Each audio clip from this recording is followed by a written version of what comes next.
Hello students, welcome back. आज हम करेंगे क्लास 6 चैप्टर 12 जो कि है इलेक्ट्रिसिटी एंड सर्किट की एक्सरसाइज। सबसे पहले एक बार रिवीजन कर लेते हैं कि हमने क्या क्या पढ़ लिया है। हमने सबसे पहले पढ़ा कि इलेक्ट्रिक सेल क्या होती है। एक नॉर्मल सेल जो हमारे घर पे टॉर्च वगैरह में जो यूज़ होती है उसी को हम कहते हैं इलेक्ट्रिक सेल। उस इलेक्ट्रिक सेल में दो टर्मिनल होते हैं, एक पॉजिटिव और एक नेगेटिव। ये जो कैप वाला टर्मिनल होता है इसे हम पॉजिटिव टर्मिनल कहते हैं और ये जो बेस टर्मिनल है इसे हम कहते हैं नेगेटिव टर्मिनल। इसमें केमिकल स्टोर होता है जिसकी हेल्प से इलेक्ट्रिसिटी प्रोड्यूस होती है और बल्ब ग्लो होता है। बल्ब में ये पार्ट होता है फिलामेंट। जो फिलामेंट होता है वो एक तरह का थिन वायर होता है, टंगस्टन मटेरियल का बना हुआ। ये जो आउटर पार्ट रहता है ये ग्लास रहता है और ये यहाँ पर एक होता है मेटल केस जो कि कनेक्टेड होता है इस फिलामेंट के इस वाले टर्मिनल से, और जो फिलामेंट का सेकेंड टर्मिनल है वो कनेक्टेड है बल्ब के बेस से जो कि मेटेलिक बेस होता है। ठीक है, हमने 6 कंडीशंस देखी थी कि कौन कौन सी कंडीशंस में बल्ब ग्लो करेगा। सबसे पहले हमने देखी थी कि जो सेल का पॉजिटिव टर्मिनल है वो कनेक्टेड है बल्ब के मेटल केस से और जो बल्ब का बेस है वो कनेक्टेड है नेगेटिव टर्मिनल से। तो इस केस में बल्ब ग्लो करेगा। अब यहाँ पर कनेक्शन क्या है? ओपन है। ओपन है मतलब सर्किट कंप्लीट नहीं है, तो उस केस में जो बल्ब है वो ग्लो नहीं करेगा।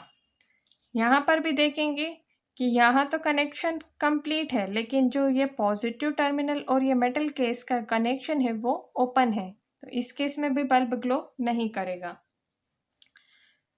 फोर्थ कनेक्शन में देखेंगे तो ये जो मेटल केस है और ये बल्ब का बेस दोनों ही कनेक्टेड है नेगेटिव टर्मिनल से और जो पॉजिटिव टर्मिनल है वो ओपन है, तो ये भी क्या हो, सर्किट कंप्लीट नहीं है, तो यहाँ पर भी बल्ब ग्लो नहीं करेगा। सेम इसी तरह यहाँ पर भी दोनों कनेक्शन कहाँ पर है? पॉजिटिव टर्मिनल पे है और जो नेगेटिव टर्मिनल है वो ओपन है, तो इस केस में भी बल्ब ग्लो नहीं करेगा। अब यहाँ पर देखिए जो पॉजिटिव टर्मिनल है वो बेस से कनेक्टेड है बल्ब के और मेटल केस कनेक्टेड है नेगेटिव टर्मिनल में, तो इस केस में बल्ब ग्लो करेगा। ये 6 कनेक्शन हमने देख लिए थे। फिर हमने देखा था कि ये जो कनेक्शंस होते हैं सेल और बल्ब के बीच में, ये पूरा जो अरेंजमेंट होता है इसी को हम कहते हैं इलेक्ट्रिक सर्किट। अगर ये जो बल्ब का फिलामेंट है एक्सेस ऑफ करंट पास हो इससे, मतलब बहुत ज़्यादा करंट इसमें फ्लो हो इस सेल से, तो उस केस में ये जो वायर है वो फ्यूज़ हो जाएगा, मतलब ब्रेक हो जाएगा, तो बल्ब क्या होगा? ग्लो नहीं करेगा। फिर हमने एक इलेक्ट्रिक स्विच बनाया था एक सेफ्टी पिन की हेल्प से, जिसमें एक सेल ली थी, एक बल्ब लिया था, ये एक थर्माकोल की शीट ली थी, ये 2 ड्राइंग पिन्स है जिसके जो ये वाला पोर्शन है वो मेटल का है और ये वाला प्लास्टिक या फिर रबर का हो सकता है। तो ये कनेक्शन करे थे। जो फर्स्ट ड्राइंग पिन है वो कनेक्टेड है सेल के पॉजिटिव टर्मिनल से और सेल का नेगेटिव टर्मिनल कनेक्टेड है बल्ब के मेटल केस से। बल्ब का मेटल केस जाकर कनेक्टेड है ये बल्ब के बेस से और ये बल्ब का बेस कनेक्टेड है सेकेंड वाली ड्राइंग पिन से, और सेकेंड वाली ड्राइंग पिन पर सेफ्टी पिन लगी हुई है। ये वाला पोर्शन यहाँ पर देखिए, ये इस तरीके से ये सेफ्टी पिन अटैच की है सेकेंड वाली ड्राइंग पिन पर और ये एक तरह का स्विच का काम कर रही है। कैसे कि जब ये सेफ्टी पिन फर्स्ट वाली ड्राइंग पिन से कनेक्ट हो जाए उस केस में स्विच ऑन होगा। देखिए यहाँ पर ये कनेक्ट है तो उस केस में स्विच ऑन है और यहाँ पर कनेक्ट नहीं है तो उस केस में स्विच ऑफ है। फिर हमने देखा था कि इलेक्ट्रिक कंडक्टर्स और इंसुलेटर्स क्या होते हैं। जो भी मटेरियल्स अपने से इलेक्ट्रिक करंट को पास होने देते हैं वो कहलाते हैं कंडक्टर्स। जैसे कि सिल्वर, गोल्ड, आयरन, एल्यूमिनियम, जितने भी मेटल्स हैं वो सारे ही क्या कहलाते हैं, गुड कंडक्टर ऑफ इलेक्ट्रिसिटी कहलाते हैं। और जो ऑब्जेक्ट अपने से इलेक्ट्रिक करंट को फ्लो नहीं होने देते हैं उन्हें कहते हैं इंसुलेटर्स। जिससे लकड़ी हो गई, प्लास्टिक, रबर, ग्लास, पेपर, ठीक है, ये सारे क्या कहलाते हैं, इंसुलेटर्स। हमारे जो सॉकेट वगैरह में प्लास्टिक मटेरियल यूज़ होता है, प्लास्टिक कवरिंग जो यूज़ होती है वो किस लिए यूज़ होती है, ताकि हम शॉक से प्रोटेक्ट हो सके, हमें शॉक न लगे। ठीक है, हम देखते हैं अब एक्सरसाइज। फर्स्ट है fill in the blanks. A device that is used to break an electric circuit is called a switch. हमने देखा था कि हम जो सेफ्टी पिन यूज़ कर रहे हैं स्विच की तरह, उसमें क्या करते हैं, या तो उसको कनेक्ट करते हैं तब क्या होता है, स्विच ऑन होता है, डिस्कनेक्ट करते हैं तो स्विच ऑफ हो जाता है। तो वो एक तरह से सर्किट को या तो कंप्लीट करती है या तो ब्रेक कर देती है। तो इसीलिए जो सर्किट को ब्रेक या फिर कंप्लीट करता है उसे कहते हैं हम स्विच।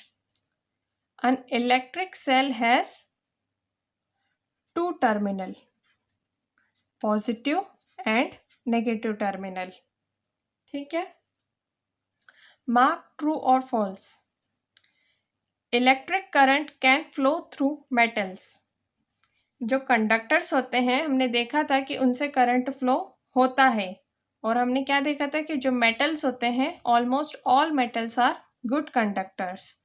तो जो मेटल्स है वो क्या करेंगे, इलेक्ट्रिक करंट को पास होने देते हैं, तो ये ट्रू है। सेकेंड है, instead of metal wire a jute string can be use to make a circuit. जो कनेक्शंस करे थे सेल और बल्ब के बीच वायर्स की हेल्प से, अगर हम उसकी जगह एक जूट स्ट्रिंग यानी मतलब जूट मटेरियल के स्ट्रिंग यूज़ करें तो क्या वो वर्क करेगी, नहीं करेगी, क्योंकि ये जो है ये इंसुलेटर है। तो क्या होगा इसका आंसर, फॉल्स। इस केस में ये सर्किट कंप्लीट ही नहीं होगा। थर्ड है, electric current can pass through a sheet of thermocol. क्या होगा इसका आंसर, जो थर्मोकॉल है वो किस मटेरियल का बना होता है, एक तरीके से वो पेपर मटेरियल में कहलाएगा। तो हमने देखा था कि जो पेपर होता है वो क्या होता है, इंसुलेटर होता है, और इंसुलेटर से करंट पास नहीं होता है। तो क्या होगा, ये भी फॉल्स। थर्ड है, explain why the bulb would not glow in an arrangement. यह अरेंजमेंट गिवन है, ये सेल है, सेल कनेक्टेड है बल्ब से, और जो बल्ब है वो कनेक्टेड है स्क्रू ड्राइवर से। ये सेल है, सेल कनेक्टेड है बल्ब के मेटल केस से, और जो बल्ब का मेटल केस है वो कनेक्टेड है स्क्रू ड्राइवर से। ये जो मटेरियल है स्क्रू ड्राइवर का ये है प्लास्टिक का, और ये वाला जो पार्ट है ये है मेटल का, और ये जो मेटेलिक पार्ट है ये कनेक्टेड है नेगेटिव टर्मिनल से, और जो प्लास्टिक पार्ट है वो कनेक्टेड है बल्ब के बेस से। इस केस में क्या होगा, बल्ब ग्लो होगा या नहीं होगा, तो इसका आंसर है no, bulb will not glow. क्योंकि जो प्लास्टिक वाला पार्ट है वो इंसुलेटर है। तो ये मेटल और ये मेटल के बीच में एक तरह का ये इंसुलेटर आ गया है जो कि करंट को फ्लो होने नहीं देगा। अब जब करंट फ्लो नहीं होगा तो उस केस में जो सर्किट है वो ओपन रहेगा। ठीक है, the screwdriver has one end of metal that is connected to cell, but one end that is connected to bulb is plastic. This end is plastic. Therefore, bulb will not glow with the plastic end. ठीक है, आगे का हम अगले video में पढ़ेंगे। Thank you so much for watching.